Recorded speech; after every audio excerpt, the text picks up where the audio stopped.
జై శ్రీమన్నారాయణ. మీ శ్రీవారదాసుడు. మళ్ళీ పౌర్ణమి వచ్చేస్తున్నది. అతి తొందరలోనే పౌర్ణమి ఉంది. 21వ తారీఖున ఆదివారం వచ్చేస్తున్నది. సరే, పౌర్ణమి రోజు లలితా సహస్రనామం పారాయణం 9 సార్లు చేయండి అని నేను చెప్పడం జరిగింది. ఎంతోమంది చేశారండి. మీరే కామెంట్ చూడండి, ఆ వీడియో పక్కన ఎంతోమంది చేశారు. సత్ఫలితాలు పొందేను అని కూడా చెప్పడం జరిగింది కామెంట్ రూపంలో. చాలామంది 9 సార్లు రాత్రి 11:30 వరకు కూడా కూర్చుని చేశానండి అని చెప్పారు. చాలా సంతోషం అనిపించింది. అమ్మ దయ వారిపై అపారంగా ఉంది. అంతేకాకుండా కొంతమంది 5 సార్లే చేయగలిగా అన్నారు. మంచిదే. కొంతమంది ఒకసారి చేశానన్నారు. చాలా మంచిది. ఓపికను బట్టి చేయడమే. సరే, ఇప్పుడు ఈ విషయం, అసలైన విషయానికి వస్తే, ఇప్పుడు వచ్చే పౌర్ణమికి కూడా మీ యొక్క కోరికలు ఏవైతే ఉన్నాయో అమ్మవారికి చెప్పుకుని చెయ్యండి. మనస్ఫూర్తిగా తృప్తిగా చేయండి. నమ్మకంతో మీ కోరికలు నెరవేరుతాయి.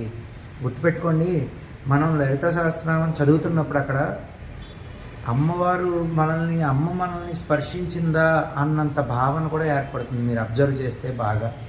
సరే, అయితే మనకిప్పుడు ఈ యొక్క వీడియో నేను చేయడానికి గల కారణం ఏంటంటే, కంచి కామకోటి పీఠాధిపతులు ఎవరైతే ఉన్నారో శ్రీ శ్రీ శ్రీ చంద్రశేఖరేంద్ర సరస్వతి మహాస్వామి వారు, ఆయన ఎన్నో జపాలు, ఎన్నో యాగాలు, ఇటువంటి పారణాలు ఎన్నో చేశారు. మహానుభావులు.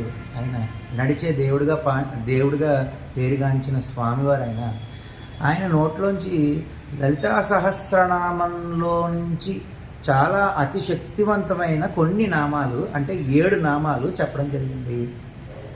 ఈ యొక్క నామాలు ఇప్పుడు చూడండి, లలితా సహస్రనామాలు రోజు నాకు చదవడానికి ఇబ్బంది అవుతున్నది అనుకున్నప్పుడు ఈ నామాలు కనీసం రోజు 1-2-3 సార్లు చదువుకుంటే అతి శక్తివంతమైన ఫలితాలు వస్తాయి అని చెప్పేసి ఆయనే స్వయంగా చెప్పడం జరిగింది. అయితే విశేష ఫలితాలు వస్తాయి, ఇంకా అందులో తిరుగులేదు. ఈ 7 నామాలు కూడా ఏంటి అనేది నేను డిస్క్రిప్షన్లో పెడతాను. ఒకసారి నేను చెప్తాను, మీరు వినండి. ఓం శ్రీమాత్రే నమః. ఓం అన్నదాయై నమః. ఓం వసుదాయై నమః.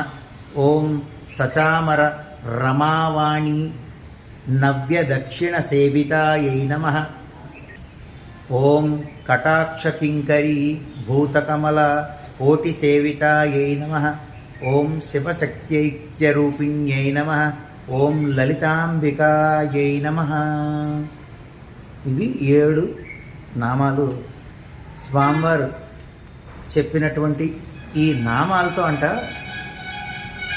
మీరు ఏ కోరిక అనుకున్నా ఆ కోరిక, మీరు ఈ యొక్క నామాలు 7 నామాలు కూడా రోజుకి 11 సార్లు కనుక మీరు ఆచరించగలిగితే, ఆచరించి ఉద్యోగంకి వెళ్ళిపోదాం. వ్యాపారమో ఉద్యోగమో, ఇంట్లో ఉన్నవాళ్ళు అయితే శుభ్రంగా లలితే చేయొచ్చు, లేదా ఈ 7 నామాలు చేయండి. లలితా సహస్రనామం చేసినంత ఫలితం వస్తుంది అని చెప్పేసి చెప్పడం జరిగింది. కాబట్టి ఈ 7 నామాలు కూడా ప్రతిరోజు మీరు చదవడానికి ప్రయత్నించండి. అంతేకాకుండా పెద్దలు మీరు చదివి, భార్యాభర్తలు ఇద్దరు చదివి పిల్లలకి నేర్పించండి. చిన్న 7 నామాలు కాబట్టి ఒక 5-6 రోజుల్లో అలవాటు పడిపోతారు. కాబట్టి ఈ 7 నామాలు ఖచ్చితంగా ఆచరించి ప్రతిరోజు చదివి మీరందరూ కూడా ఎప్పుడు ఎల్లకాలం సంతోషంగా ఉండాలి అని మనస్ఫూర్తిగా నేనైతే కోరుకుంటున్నాను. అందరికీ కూడా స్వామివారి తరపు నుంచి మంగళాశాసనాలు తెలియజేస్తాను. జై శ్రీమన్నారాయణ. మీ శ్రీవారదాసుడు.